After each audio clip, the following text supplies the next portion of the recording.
Sky Island at Egghead Island konektado sa Void Century. Bali nabanggit ko nga sa recent video natin yung pagkakaroon ng importansya sa pag-e-emphasize ni Vegapunk sa cloud technology lockdown nila. Which is bigla nga niya tong binrot up na possible daw na malaking tulong ito para sa humanity kung sakali man at magkaroon daw ng Great Flood. So sa video nga na to ito yung pag-uusapan natin. At para umpisahan nga itong topic natin alamin muna natin ang koneksyon netong Wideria sa Egghead Island. In chapter 1122 nga nalaman nating lahat na 800 years ago pala may sinil na haki si Joy Boy sa loob ng ancient robot. At para ma-release nga daw itong napakalakas na haki na to kinakailangan daw na iantay lang ng ancient robot itong nut sa tali na to. Bali itong impormasyon nga na to madaling na gets ng mga fans. At syempre hinalintulad nga agad nila ito sa technology na meron ang Wideria. Similar kasi ito sa nakita natin during 2 years time skip sa ginamit ni Haredas sa tali rin na nakakapag-release naman ng hangin. So ito nga yung unang koneksyon netong misteryosong lugar na Wideria sa Egghead Island. Teka, sino nga ba itong si Haredas? Bali sa kanya nga iikot yung topic natin ngayong araw na to. Kaya mas kilalanin muna natin siya. Base nga sa Vivery information niya currently nga 97 years old na siya. Ipinanganak nga daw siya sa Sky Island ng Birka. Meaning isang Birkan itong si Haredas. At similar nga kay Enel wala ring pakpak na visible itong si Haredas. So at the age of 15 years old daw kasama itong mga colleagues niya pinag-aralan nga daw nila ng husto yung patungkol sa weather science. Hanggang sa pagkaedad nga daw niya ng 30 dito niya na matagumpay na na-create yung isang artificial na Sky Island, which is ito na nga yung Wideria. At the age of 31 hanggang ngayong 97 na siya patuloy pa nga rin daw niyang pinag-aaralan sa Wideria yung iba't ibang weather sa buong mundo. Bali tandaan nyo nga yung mga information na yan since babalikan nga natin yan mamaya. Anyway ngayon mapunta na nga tayo sa ikalawang koneksyon ng Wideria sa Egghead Island. Kung mapapansin nyo maraming ang technology na naimbento si Vegapunk na related sa bubbles. Gaya na lang ng bubble na ipinangkulong niya sa mga Seraphim. Itong bubble shield na taglay ng mga Pacifistas Mark III. Itong bubble gun na nakita nating ginamit nila Sanji at Lilith at marami pang iba. Ngayon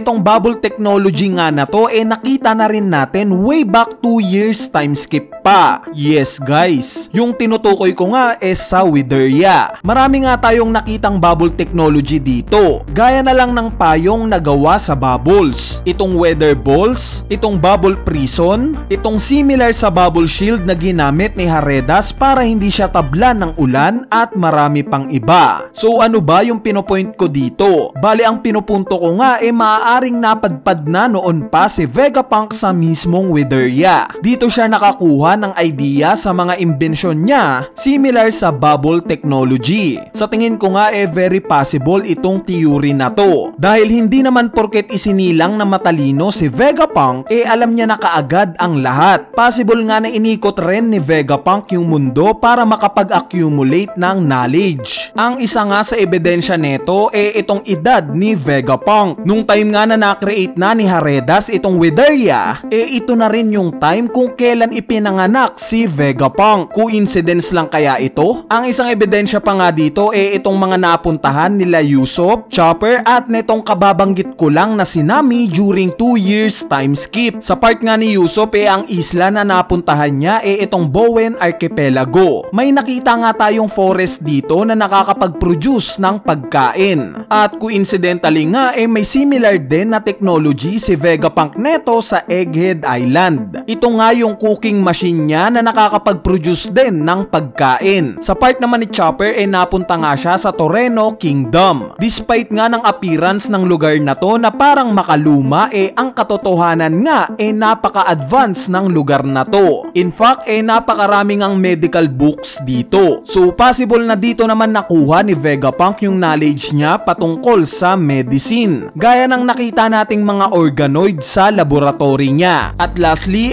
itong Wideria na napuntahan naman ni Nami. Bukod nga sa nabanggit ko kaninang bubble technology, meron nga rin itong control room na kayang makapag-alter ng weather. Kung mapapansin nyo, very similar nga ito sa Egghead Island na as per Vegapunk, talagang winter island daw itong lugar na to. Pero dahil nga sa pag-alter nila ng weather gamit yung tinatawag nilang Island AC, napapanatili nga nilang warm itong buong isla na to. Bale bukod pa dyan, ang pinakamahalagang ang idea na nakuha ni Vegapunk sa mismong Wideria, itong pag-build sa mismong isla na to. Dahil as per Vivery card nga, kinukonsider daw na ang kauna-unahang artificial island sa kwento, itong Wideria. Sa tingin ko nga, sa isla na to, kinuha ni Vegapunk yung idea na possible gumawa ng isang artificial island clouds. At ito nga yung ginawa niya, kaya niya na-create itong Cloud Loft technology na eventually tinayuan niya ng Labo Pace. Sa tingin ko naman, fino-foreshadow na rin to sa atin ni Oda. Dahil nung time nga na nagre-reveal si Vegapunk o nag-a-announce siya sa mundo,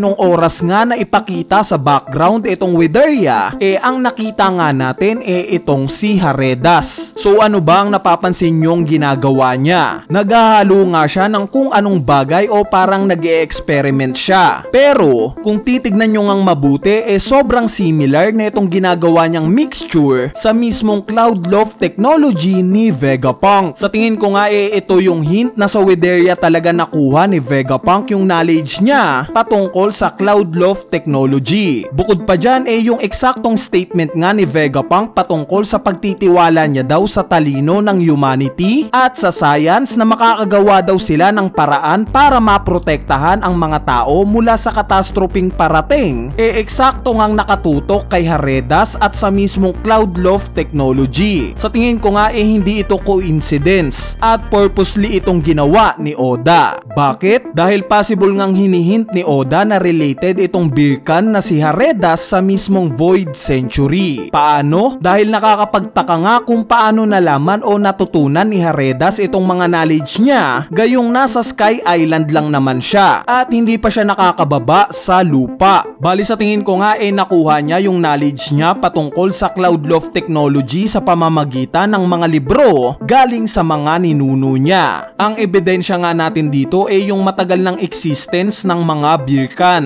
Dahil napatunayan na nga na nag-e-exist itong mga Birkan way back pa. Ang patunay nga dyan itong nakitang pader ni Enel sa buwan during sa pagpunta niya dito. Madagdag ko pa nga na itong Mother Flame as per Vegapunk ang naging fuel daw para sa isang ancient weapon na ginamit ni Im-sama. Ngayon itong similar nga sa Mother Flame nakita na rin natin mismo sa Wideria. Ganito nga yung ginagamit nila Haredas para paganahin yung mga balloon ships nila, pati na yung ibang inventions nila. Hindi kaya dito rin nakuha ni Vegapunk yung idea patungkol sa Mother Flame? Isa pa kung iisipin nyo yung technology nga na related sa tali na ipinakita sa atin itong ancient robot may ganitong knowledge nga din si Haredas. Meaning hindi malayong nakuha talaga ni Haredas yung idea niya patungkol sa mga technology sa Wideria sa mga ninuno niya. At lastly ang isang patunay pa nga yung pag-e-exist ng isang poneglyph sa Skypiea. Ibig sabihin may koneksyon talaga itong Sky Island sa Void Century. Dahil kung hindi nga sila konektado sa Void Century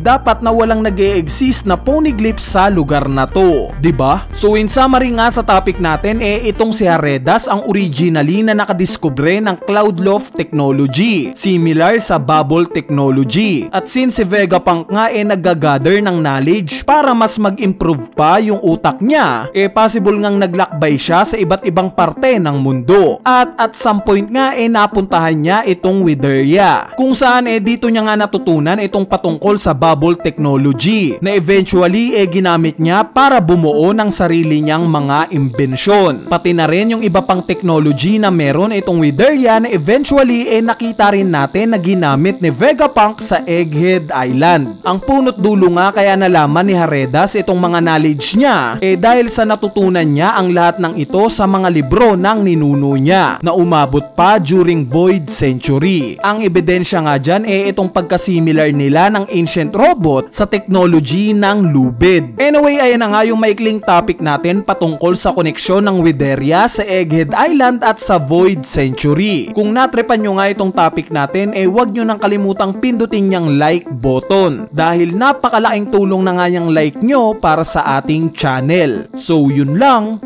peace!